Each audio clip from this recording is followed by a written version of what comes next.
Last season, the Portland Trailblazers finished with a 35-39 record, and it was pretty disappointing since they had just come off a conference finals appearance.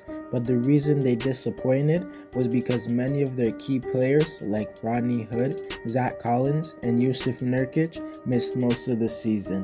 And when the NBA was put in the bubble, it looked unlikely that Portland would make the playoffs. But they went on a crazy run and ended up making the playoffs. When in the first round, they faced the number 1 seed Lakers and lost in 5 games. But in the offseason, they got way better, getting Robert Covington in a trade. So in today's video, I'll be discussing how good I think the Portland Trailblazers can be next season and their offseason. Please like a video to show support, subscribe to my channel to help me reach 500 subscribers before the end of 2020, and comment on this video to start a conversation with me, and play that intro.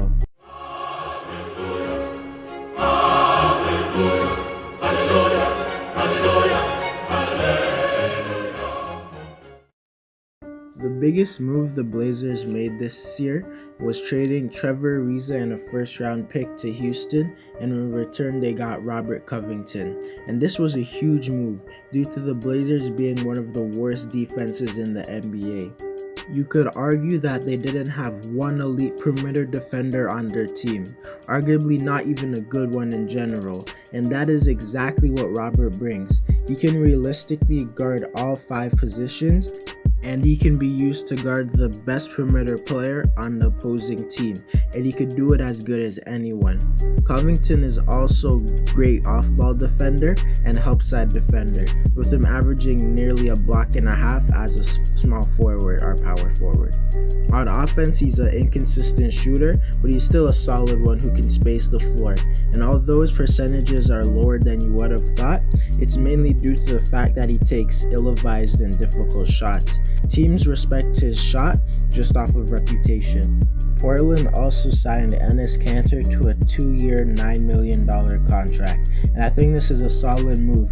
He's a solid backup big who can score. They also signed Derrick Jones Jr. to a 2-year, $18 million deal. And I think this is a slight overpay because Jones is a player who will most likely not play a lot in the playoffs due to how non-existent his jumper is. And although he's an above-average defender, I doubt he will get consistent minutes. The Blazers also re-signed Rodney Hood to a 2-year, $20 million deal, and I think this is a good move since Hood is a good shooter who can create his own shot.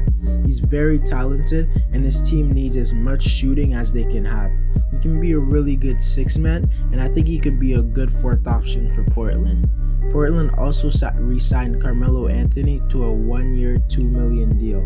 Some people might roll their eyes at that move, but I think it's a good move because although Melo has a reputation as a horrible defender, in the playoffs he wasn't that bad on defense when he gave full effort, and on offense he isn't as big of a ball stopper as before, and now is a solid catch and shoot player who when needed can be an extra shot creator. Melo also brings leadership and veteran presence to this team. Overall, I think the Blazers had a really good offseason due to them getting more depth and just straight up better.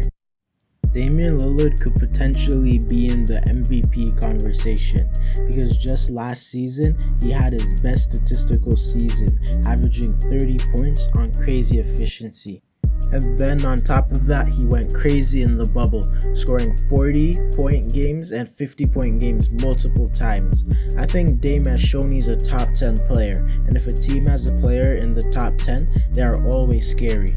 I expect CJ McCollum to be his usual self, being one of the best shooters and ball handlers in the NBA.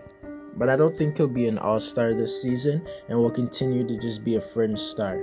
I think Jusuf Nurkic can have a breakout season next season because last year in the bubble, he was a monster in the post, and I think he can maybe take the leap to the top 7 or 8 centers in the league if he isn't already.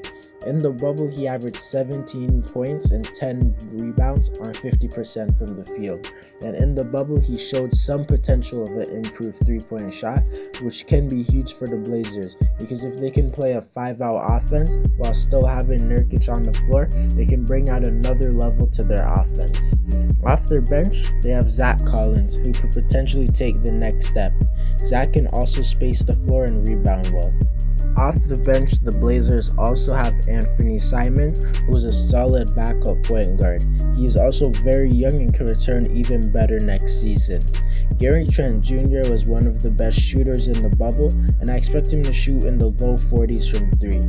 I don't think Portland is on the level of teams like the Lakers, the Nuggets, or the Clippers, and I think they're in the tier of teams like Golden State, Houston if Harden stays, Dallas, Utah, and Phoenix. And if I'm keeping it real, I think there's a real chance that Portland is better than all of those teams because they have such an explosive offense and they improve their depth. And I think Portland will finish with the 5th or 6th seed. But I don't see them winning the championship, but they will be a competitive team and you should look out for them. Anyways, guys, that's it for the video. Let me know how good you think the Blazers can be next year.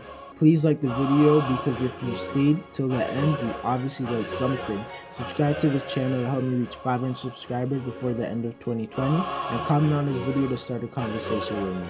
Also check these 2 videos out if you like this one, and I'm out.